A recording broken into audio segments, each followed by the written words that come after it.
This is the Coke on Goalie Gloves football life hack. And this is a football that makes ice cream.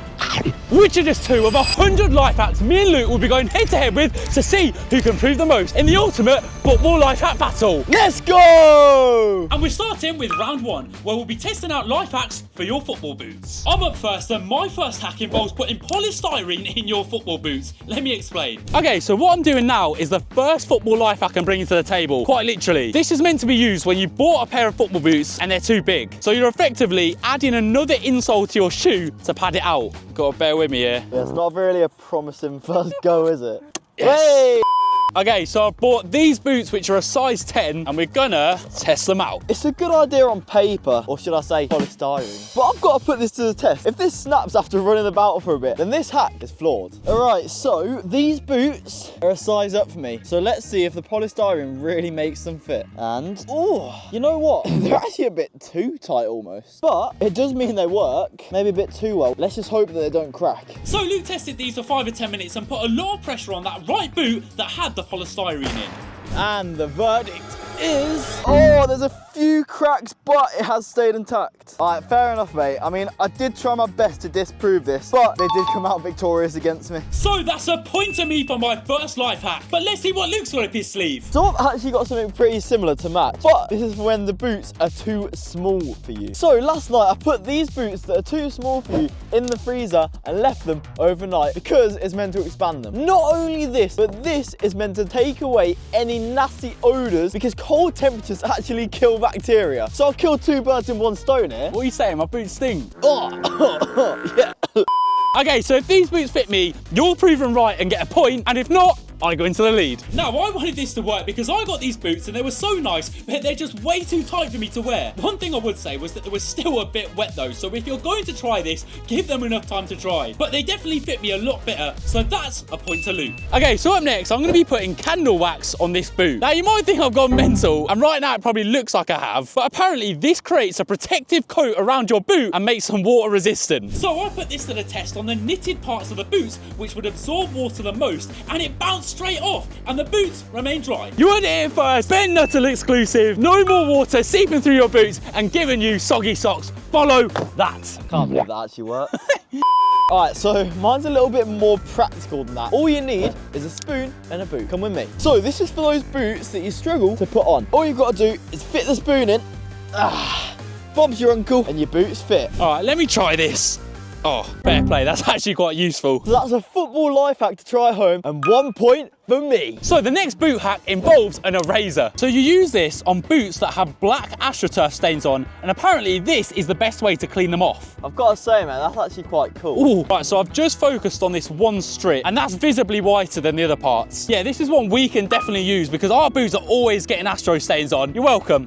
Okay, so my next boot hack actually involves bubble wrap. Let me explain. So the idea is to wrap this around your foot like that. And it should give you more protection. With a lot of boots being super thin and lightweight these days, this could be a good idea. Okay, so good idea on paper to be fair, but I want you to test these because if the bubble wrap pops, that's another flaw in the hack.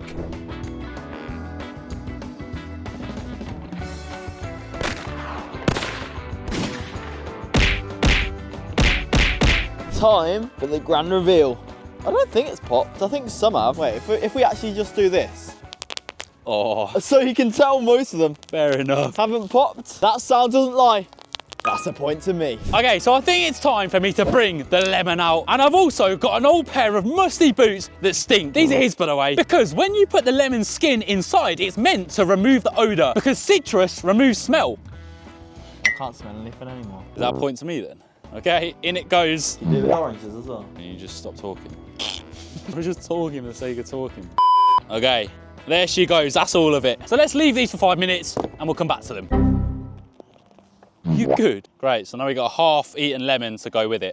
Right, so sticking on to the theme of fruit, I've got a banana. Because banana peel is meant to polish your boots and make them look shinier and fresher. We've heard it all now. Nah, it's science. Bananas contain potassium in the skin, which is actually used for most leather shoe creams. So we're gonna take our peel and give it a go. Oh, that is a crusty banana. Oh, yeah. I think it might be working, you know. Oh, I've got banana juice all over my boot though, so. All right, mate, I don't know about that then. It's cleaned them, but it hasn't really polished them. And it's also just mixed a load of dirt and banana juice on it, and it makes your boots stink. So in my books, that's no point for you. They just stink. Yeah, and like these, like this. Oh, they do not smell all right at all. You do get a bit of citrus in there, but... Oh, it's now just like a stench mixed together. I think neither of us get a point there. So that's round 1 complete testing our boot hacks. So now we're moving on to round 2, where we'll be testing goalie glove hacks. Okay, so I think we're changing the game with this next one. I present to you the Coca-Cola goalie glove trick. So you pour Coke onto your goalie gloves, and it's meant to obviously make them more sticky, but in turn, more grippy. So I applied the Coke onto my gloves, and Luke took 3 shots to my hands, and if I caught onto all 3, that's this football life hack proven. Okay, I mean, maybe it's nothing to do with the gloves and I actually need some goalkeeping ability, but I thought that would work. Okay, so my goalkeeper life hack has to work, otherwise this company is getting a really bad review. This is the goalkeeper glove cleaner, and these are really dirty old gloves, which I'm going to test it on. All right, so as you can see, this is the gloves beforehand. Let's see if this really does anything. Like the soap dispenser you used to get in school. Now, typically at this point, we had technical difficulties with our camera and it cut off. But long story short, Luke rubbed this in and the gloves clearly came out visibly whiter, and another point was awarded to Luke. So we're now on to round 3, where we'll be testing life hacks involving a ball. Okay, so this is the curve ball, which is overpowered and gives you crazy curve on your shots. I don't even need to test this against a normal football. Just watch this and tell me this thing doesn't have more curve than Kimmy K. Oh, oh, go on, have it back. Oh, yes. Oh, my days.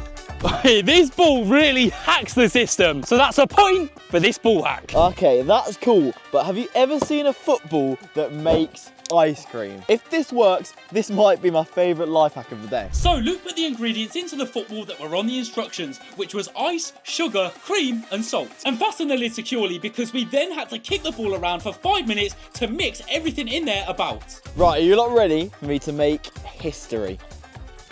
Oh, mate. It's definitely not ice cream. It's more like a milkshake, if anything. This product's faulty. I need a refund. I paid a lot of money for this. So with Luke not gaining a point there, this is how the scoreboard's looking going into the penultimate round, where we'll be testing life hacks for your football socks. So my football sock hack involves shin pads. So you've probably seen a lot of Premier League players like Jack Grealish wearing these tiny shin pads. This is because they claim it gives you more control over the ball. So you know what we're going to do? We're going to test this theory out. So I took 3 touches with a large pair of shin pads and 3 touches with the smaller pair.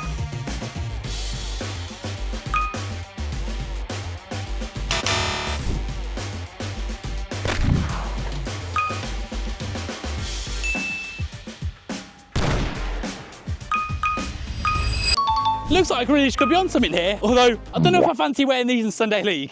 Okay, pretty boring though, but my sock hack is basically gonna make you a custom pair of grip socks. And all you're gonna need is some hairspray, as they're gonna make your socks stick to your boot more. Don't get it on me as well. So we put Luke's speed to the test in the normal socks first to get a base speed to go off, which came in at 5.27 seconds. He then applied the hairspray to the soles of his football socks, and we compared his speed in these custom grip socks, where he completed the course in 5.78 seconds, which was a few milliseconds slower. So here are the scores on the screen. I'm not sure if it made much difference, but it definitely made my feet a bit more wet. So Luke doesn't gain another point there, which makes it all to play for going into the last round, where we'll be testing lace hacks. So do you find your laces always coming...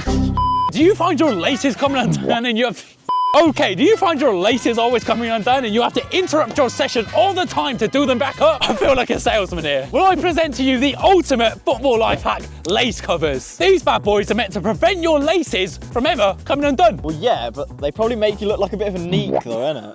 So I tested these out on a pair of boots which have thin laces, and one thing I liked is that they don't cover your studs. This would help them to be durable, and after a good 10 minutes of testing and kicking the ball around the lace area, my laces stayed done up the whole time without me double knotting them. So a good find in my books, which deserves a point. Right, so my final life hack is what I've again prepared at home for various health and safety reasons. So if you've got a pair of boots where the lace end has come off, this can be a nightmare trying to get it back through the hole. So apparently, to to fix this, you can use fire to melt the lace end that's come off. So now you should be able to get the lace back through the boot with relative ease. It's like you're struggling a bit, mate. With ease, is it? A small step for mankind, and a point for Lou. Which still crowns you the loser. The end.